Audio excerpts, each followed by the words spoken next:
আসসালামু আলাইকুম বন্ধুরা, আমার কাছে একটি ওয়ালটন রিমোট দেখতে পাচ্ছেন। এই রিমোটটার প্রবলেম হলো বাটন কাজ করে না। বাটন কাজ করতে হলো পাওয়ার বাটনটা আর হলো আপনার মিউট বাটনটা। পাওয়ার বাটন আর মিউট বাটন এই দুইটা বাটন হলো কাজ করতেছে না। তো আপনাদেরকে দেখাইতেছি চেকার মেশিন দিয়া। এই যে দেখতে পাচ্ছেন সবগুলাই ঠিক আছে।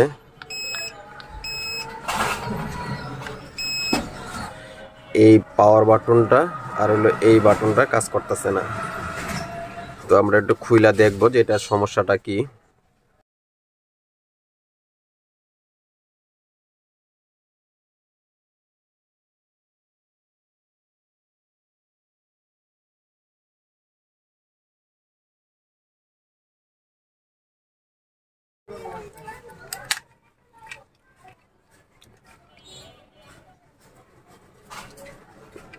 এই হলো আমাদের রিমোটের ভিতরের অংশ। তো আমরা প্রথমত হইলো বুট এখানে বুটটার যে লাইনগুলো আছে এগুলো একটু পরিষ্কার করে দেখবো যে এটা কাজ করে কিনা ব্রাশের মাধ্যমে। এটা একটু অনেক ধুলা পড়ে গেছে। তো আমরা প্রথমত একটু পরিষ্কার করব।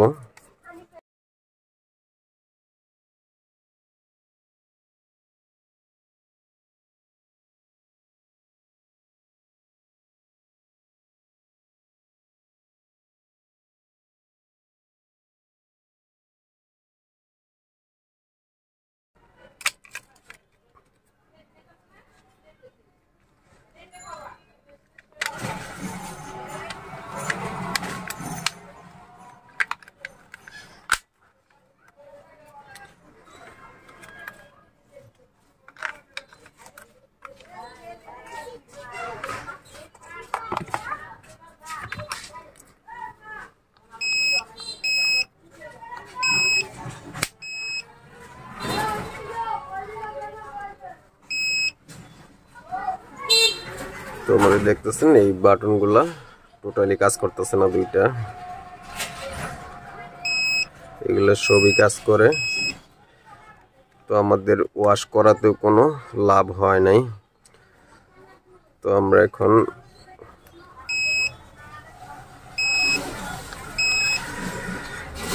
দ্বিতীয় যে স্টেপ আছে এটা লাস্ট চিকিৎসা করে দেখবো যে এটাতে হয় কিনা। তো আমরা ব্যাটারিগুলোকে আবার খুলে নিব।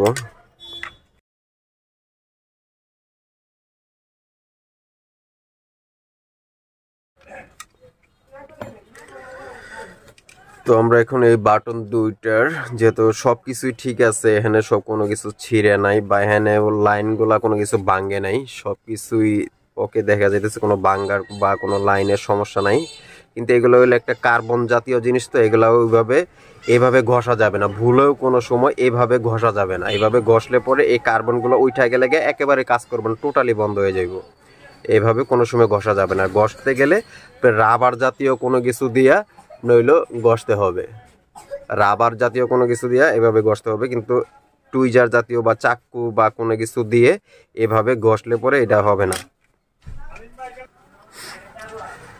তো এখন আমরা লাস্ট যে চিকিৎসাটা করব এটা হলো আমাদের যে সিগারেটের যে এই যে প্যাকেটের যে খোলটা আছে, যেটা যে আছে, এটা আমরা ব্যবহার করব। ব্যবহার করে দেখবো যে আমাদের এটা কাজ করে কিনা।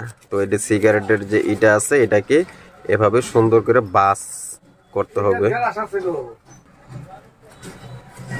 এটাকে সুন্দর করে এইভাবে একটু দুই বাস করে নিতে হবে। যে আমরা দুই বাস করলাম, দুই বাস করে নেওয়ার পরে এটা আপনার কেসি দিয়ে এভাবে টুকরা টুকরা করে কাটতে হবে দুইটা। যেমন আমার দুইটা লাগবো, আমি দুইটা এরকম টুকরা করে নিব।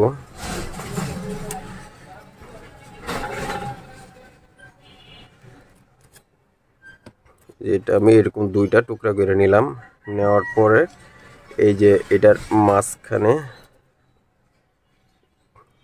এভাবে ফালায় পরে আপনি এভাবে একটু ভিতরে ঢুকাই দিতে হবে।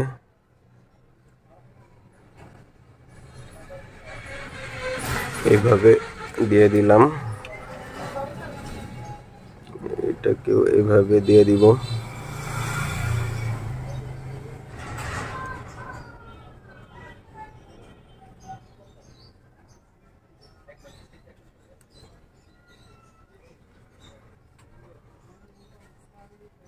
দুইটাকে এইভাবে দিয়ে দিলাম, দেওয়ার পরে এখন আমরা এটাকে এভাবে বসিয়ে নিব।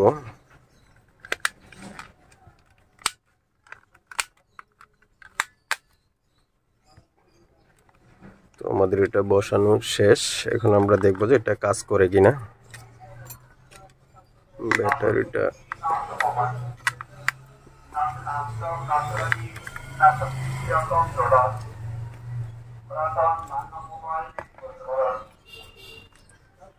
বিসমিল্লাহ,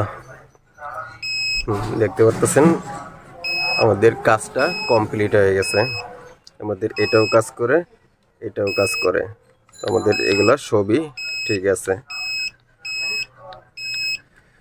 তো এটা আমাদের এখন এই যে ধরার সাথে সাথেই কাজ করে। তো আপনার এই রিমোট চেকারটা নাই, কিভাবে রিমোট চেক করবেন? এই যে রিমোট, এটাকে রিমোট চেকার বলে। রিমোট চেকার নাই, কিভাবে চেক করবেন? এটা হলো আপনার মোবাইল যে আছে, যে কোনো একটা মোবাইলের আপনার ক্যামেরা অপশনে ঢুইকা, যেমন ক্যামেরা অপশনে ঢুকলে ক্যামেরা অপশন এই সেন্সরটা ক্যামেরার দিকে তাক করলে আপনার হলো একটা বাতি সিগন্যাল দিবে। এই যে দেখতে পাচ্ছেন একটা বাতি সিগন্যাল দিতেছে, এই যে এই এরকম একটা বাতি সিগন্যাল দিবে, দিলে বুঝবেন যে আমার রিমোটটা সম্পূর্ণ ওকে আছে। বা রিমোটটা যদি শর্ট হয়ে থাকে তাহলে এই যে এরকম বাতি জ্বলতেছে, এই যে আমি একটা বাটন চাপ দিয়া ধরছি, এই যে বাতি জ্বলতেছে। শর্ট হয়ে থাকলে এরকম চলবে, শর্ট হইলে পরে আপনার রিমোটটা আপনার চলবে না। আর এই যে সাইরা দিলাম, ঠিক আছে, এই যে এখন রিমোটটা ঠিক আছে। যদি শর্ট হয়ে থাকে তাহলে পরে এই যে এরকম ডাইরেক্ট বাতি জ্বলবে, যে এরকম বাতি জ্বলবে। তো রিমোট চেক করার জন্য আপনার চেকারের কোনো প্রয়োজন নেই, আপনার হলো এরকম একটা মোবাইলে ক্যামেরা বাই করে আপনার রিমোটটা চেক করতে পারবেন। তো বন্ধুরা দেখতে পারলেন আমাদের রিমোটটা এখন সম্পূর্ণভাবে ওকে হয়ে গেছে। তো এটার মূলত দেখা গেছে যে যেগুলা যদি কোনোটাই মাঝখানেও যদি এরকম হয় তাহলে পরে দেখা গেছে আপনি এইভাবেই করলে পরে কাজ করবে। আবার অনেক সময় দেখতে হবে যে রিমোটে ফাইটা গেছে কিনা বা পইরা গেলে অনেক সময় ভাঙে যায় বা হয়ে যায়। এই ক্ষেত্রে কিন্তু এই পদ্ধতি করলে আপনার কাজ হবে না। তো ধন্যবাদ বন্ধুরা ভিডিওটি দেখার জন্য। আসসালামু আলাইকুম।